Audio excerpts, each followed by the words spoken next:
Hello बच्चों, कैसे हैं आप सभी। आज हम हमारी हिंदी की किताब का दूसरा पाठ पढ़ने जा रहे हैं जिसका नाम है हार की जीत। आइए आज की इस वीडियो में इस कहानी को पढ़ते हैं। आज की इस वीडियो में हम इस कहानी को पढ़कर समझने का प्रयास करेंगे, यानी जानेंगे कि इस कहानी में क्या कुछ कहा गया है, इस कहानी से हमें क्या शिक्षा मिलती है, ये सब जानेंगे। आइए शुरू करते हैं। जैसा कि आप सभी को पता है कि कहानी का नाम है हार की जीत, पर इसको लिखा किसने है? लिखने वाले को लेखक कहते हैं और इस कहानी के लेखक हैं सुदर्शन। सुदर्शन का असली नाम पंडित बद्रीनाथ था।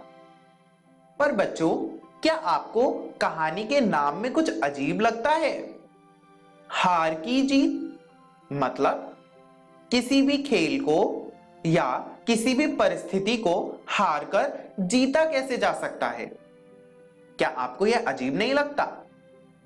अगर आप सभी का उत्तर हां है, तो आइए जानते हैं कि लेखक ने कैसे हार की जीत को साबित किया है। कहानी शुरू होती है।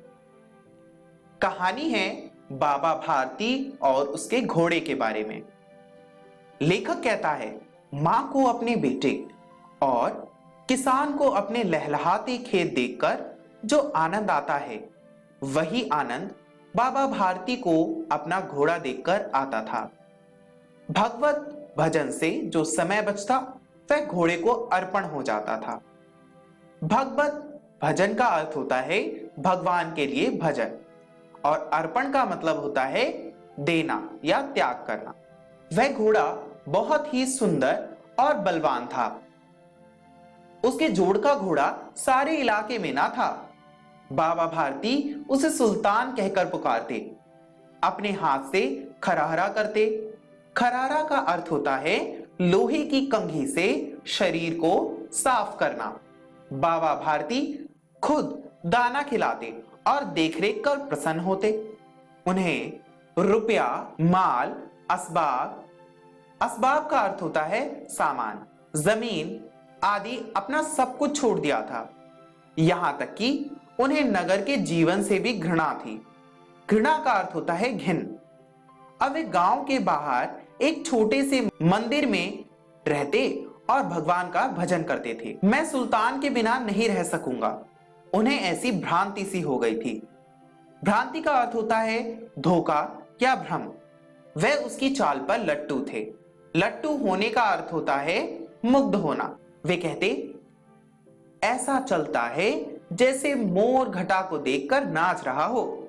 जब तक संध्या के समय सुल्तान पर चढ़कर 8-10 मील का चक्कर ना लगा लेते, उन्हें चैन ना आता। खड़क सिंह उस इलाके का कुख्यात डाकू था। लोग उसका नाम सुनकर कांपते थे। होते होते सुल्तान की कीर्ति उसके कानों तक पहुंची। कीर्ति का अर्थ होता है यश, ख्याति या बड़ाई। यानी डाकू खड़क सिंह ने घोड़े के बारे में बहुत सी बड़ाइयां सुनी। उसका हृदय उसे देखने के लिए अधीर हो उठा।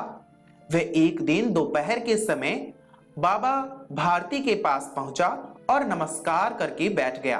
बाबा भारती ने पूछा, खड़क सिंह क्या हाल है?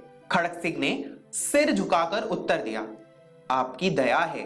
बाबा भारती ने कहा, कहो इधर कैसे आ गए? डाकू बोला, सुल्तान की चाह खींच लाई। बाबा ने कहा, विचित्र जानवर है, देखोगे तो प्रसन्न हो जाओगे। डाकू बोला, मैंने भी बड़ी प्रशंसा सुनी है। बाबा बोले, उसकी चाल तुम्हारा मन मोह लेगी। डाकू बोला, कहते हैं देखने में भी बहुत सुंदर है। बाबा भारती ने कहा, क्या कहना, जो उसे एक बार देख लेता है उसके हृदय पर उसकी छवि अंकित हो जाती है, यानी उसके मन पर उसकी याद हमेशा बनी रहती है।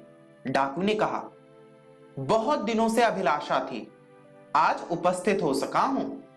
अभिलाषा का अर्थ होता है इच्छा, यानी डाकू बहुत दिनों से सुल्तान को देखना चाहता था, किंतु आज वह बाबा के पास आ ही गया। बाबा भारती और खड़क सिंह अस्तबल में पहुंचे। अस्तबल का अर्थ होता है घुड़साल। बाबा भारती ने घोड़ा दिखाया घमंड से, खड़क सिंह ने घोड़ा देखा आश्चर्य से। उसने सहस्रों घोड़े देखे थे। सहस्रों का अर्थ होता है हजारों, यानी डाकू ने हजारों घोड़े देखे थे, परंतु ऐसा बांका घोड़ा उसकी आंखों से कभी ना गुजरा था। सोचने लगा, भाग्य की बात है, ऐसा घोड़ा खड़क सिंह के पास होना चाहिए था।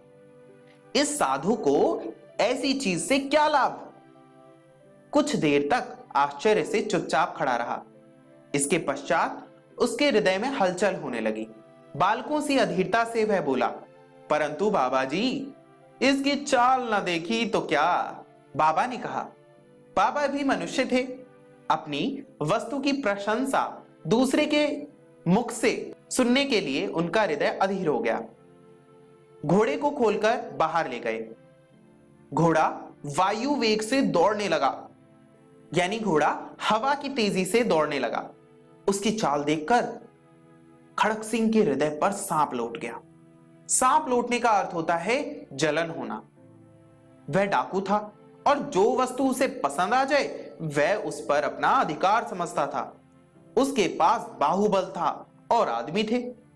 जाते जाते उसने कहा, बाबा जी, मैं ये घोड़ा आपके पास ना रहने दूंगा। बाबा भारती डर गए। बच्चों, यहां तक की कहानी आपको बहुत मजेदार लगी ना?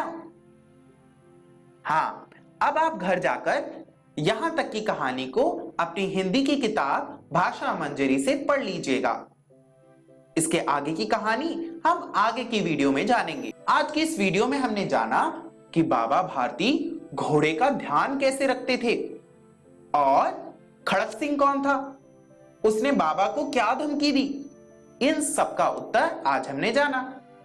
आगे की कहानी जानने के लिए और आगे की वीडियो देखने के लिए आप शेष पाठ पढ़कर आएं।